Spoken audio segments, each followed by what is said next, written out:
झारखंड के सबसे युवा और सबसे गरीब विधायक जयराम महतो का संसदीय राजनीति का सफर शुरू हो चुका है।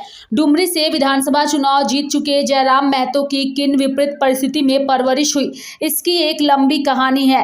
राज्य के 81 विधायकों में से सबसे गरीब विधायक के रूप में चुने गए जयराम महतो की पहचान अपनी गाड़ी के बोनट पर खड़े होने वाले एक राजनेता के रूप में हो रही है। चुनाव के 2 महीने पहले जयराम महतो ने अपनी पार्टी झारखंड लोकतांत्रिक क्रांतिकारी मोर्चा का रजिस्ट्रेशन कराया। चुनाव में 71 सीटों पर प्रत्याशी खड़े और 11 लाख से अधिक वोट लाकर आजसू पार्टी सपा और बसपा से बड़ी पार्टी के रूप में उभरे जयराम महतो की अब चर्चा जोरों शोरों से हो रही है। जयराम महतो का जीवन संघर्ष भरा रहा है। उनका संघर्ष मां के गर्भ से ही शुरू हो चुका था। जयराम महतो ने जो है इसकी बातें खुद ही बताई है। उन्होंने बताया था कि उनके 2 छोटे भाई बहन बचपन में चल बसे थे। जब उनका जन्म हुआ, गांव में अंधविश्वास का माहौल था। गांव घर के लोगों का मानना था कि इस घर में जरूर किसी न किसी का साया है, इसी कारण बच्चों की मौत हो रही है। और यही कारण था कि जब उनका जन्म हुआ तो उनकी नानी उन्हें अपने साथ ले गई। नवजात बच्चे को अपनी मां का दूध भी नसीब नहीं हुआ। उनकी नानी घर भर में धनबाद जिले के कोलियरी क्षेत्र में था और नाना भी कोलियरी में काम करते थे। जयराम महतो का पालन पोषण उनकी नानी और पढ़ाई भी कराती थी। बचपन में पाउडर दूध और भैंस का दूध पीकर वो बड़े हुए। आज भी घर परिवार की स्थिति में कोई बड़ा बदलाव नहीं आया है।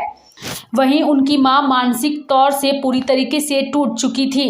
पिता तब चल बसे जब जयराम के छोटे भाई मां के गर्भ में ही थे। 5 महीने के बाद उनका जन्म हुआ। पिता की मौत के 3 महीने के अंदर ही दादा की भी मौत हो गई। चाचा नेत्रहीन थे। विधवा महिला मानसिक और शारीरिक रूप से टूट गई थी। उन्होंने ही 20 वर्षों तक पूरे परिवार को हैंडल किया। परिवार में संघर्ष की कहानी रोंगटे खड़े करने वाली है। और जयराम महतो आज जिस विधायक के पद पर है, उसकी वजह से उनके जीवन को जानने वाले लोगों के अंदर रुचि बढ़ चुकी है। जयराम महतो ने बताया कि उन्होंने पैदा होते ही संघर्ष करना सीखा है। वे झारखंड विधानसभा के सबसे युवा और गरीब विधायक है। उन्होंने बताया कि आने वाले 5 साल बाद भी उनके बैंक खाते में 4 से 5 लाख रुपए से ज्यादा नहीं होंगे। उन्होंने कहा कि विधानसभा में वे स्थानीय भाषा में शपथ लेंगे और अगर बोलने का मौका मिला तो स्थानीय और विस्थापन जैसे मुद्दों पर ही पहली बार बोलेंगे। जयराम महतो ने इस दौरान अपने वीडियो संदेश में ये भी बताया कि बिहार और उत्तर प्रदेश वालों से उनकी कोई दुश्मनी नहीं है। बिरमो में रविंद्र पांडे और अनूप सिंह के खिलाफ उनकी लड़ाई विचारधारा की थी। वो दोनों मूलवासी नहीं हैं। कॉमरेड AK राय का जिक्र करते हुए भी उन्होंने अपनी बातों को रखा और कहा कि अगर ये दोनों नेता कॉमरेड AK राय की तरह होते तो उनका स्वागत करते। जयराम महतो जो है वो लगातार अपनी बातों को लेकर जाने जाते हैं और एक बार फिर से उन्होंने एक ऐसा बयान दिया है जिसमें उन्होंने अपनी आइडियोलॉजी और साथ ही सत्ता को लेकर बात कही, हेमंत सोरेन की मैया सम्मान योजना को लेकर बात कही और साथ ही NDA की हार को लेकर के भी बात कही। सिद्धांत एक अलग विषय है और सत्ता अलग विषय है। आप सिद्धांत से लोगों के लिए हीरो तो बन सकते हैं, लेकिन असल में अगर आपके पास सत्ता नहीं रहेगी तो आप अपनी जनता के लिए काम भी नहीं कर सकते हैं। और मैंने ये पूरा चुनाव सिद्धांत से ही लड़ा। ना मैंने हेलीकॉप्टर के ऑफर को ठुकराया, मैंने गठबंधन के ऑफर को ठुकराया, मैंने डिप्टी CM के पोस्ट तक को ठुकराया। मैंने पूरा चुनाव ही सिद्धांत से लड़ा। लेकिन अब ये जब समय बढ़ेगा तब मुझे आभास होगा, क्योंकि अभी भी मैं एग्जैक्ट नहीं बोल पाऊंगा कि सिद्धांत इंपॉर्टेंट है कि सत्ता इंपॉर्टेंट है। जब 2 साल 2.5 साल बीतेगा, उस समय जब मेरा आप इंटरव्यू लेंगे, तब मैं आपको अपना स्पष्टीकरण दे पाऊंगा कि इंपॉर्टेंट सिद्धांत है कि सत्ता है। अगर व्यक्तिगत मेरी मानी जाए तो सिद्धांत बहुत इंपॉर्टेंट है, लेकिन अगर जनता की मानी जाए तो सत्ता बहुत इंपॉर्टेंट है। आप अपने निजी सिद्धांत से, जयराम महतो अपनी आइडियोलॉजी से जनता का भला नहीं कर सकता है। जनता का भला करने के लिए उसकी अपनी आइडियोलॉजी के साथ साथ कभी कभी कंप्रोमाइज करके आपको सत्ता में आना होगा।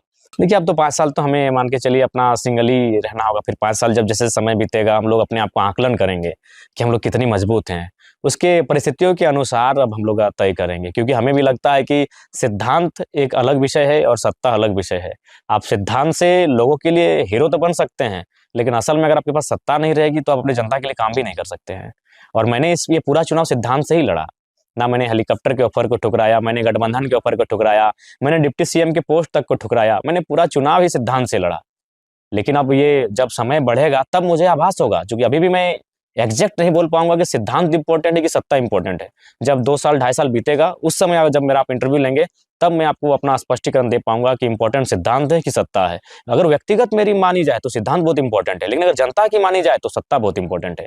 आप अपने निजी सिद्धांत से, जयराम महतो अपनी आइडियोलॉजी से जनता का भला नहीं कर सकते। हिटलर एक बार सदन में आए थे और उन्होंने एक मुर्गा को लेकर आए थे, और उस मुर्गे को सदन में जितने भी उनके कह सकते हैं विधायक या सांसद जैसे हमारे बैठते हैं, उनके सामने एक एक पंख को नोच डाला, और पंख को नोचने के बाद मुर्गे को कुछ दूरी पर फेंक दिया, और उसके सामने एक एक दाना डालते गए, मुर्गा उठ के पांव पे आकर बैठ गया। तो हिटलर ने कहा कि लोकतांत्रिक देश में जनता के साथ यही करना चाहिए सत्ता में बने रहने के लिए।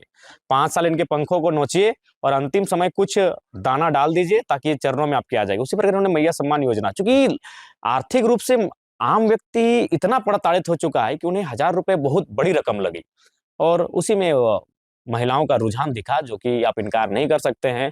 हर जगह जयराम महतो भाषण देने के लिए नहीं ना पहुंचा था। अगर हम हर जगह पहुंचते तो शायद मैया योजना की काट भी हो जाती। हम डुमरी में थे, हमने डुमरी में काट कर दिया। बाकी जहां जहां भाषण देने के लिए पहुंचे, मैंने उनके जो ये योजना, जो क्षण भंगुर की योजना थी और अर्थव्यवस्था को ले डूबने की जो योजना है, इसका मैंने काट किया। लेकिन बाकी जो हमारे प्रत्याशी रहे वो काट नहीं कर पाए। तो यही कारण रहा, और उसके बाद कहीं ना कहीं आज जो राज्य में एक समीकरण है कि देखिए, चुनाव अब मुद्दों पे नहीं होता है। कोई भी चुनाव, नेशनल का चुनाव रहे या स्टेट लेवल चुनाव है, अब एक चुनाव का मुद्दा होता है कि जो एनडीए है, एनडीए की ओपोनेंट एक जोरदार विचार आइडियोलॉजी है। एक एनडीए की आइडियोलॉजी है और एनडीए के जस्ट एक अपोजिट आइडियोलॉजी है। उसी के आधार पर ये चुनाव होता है।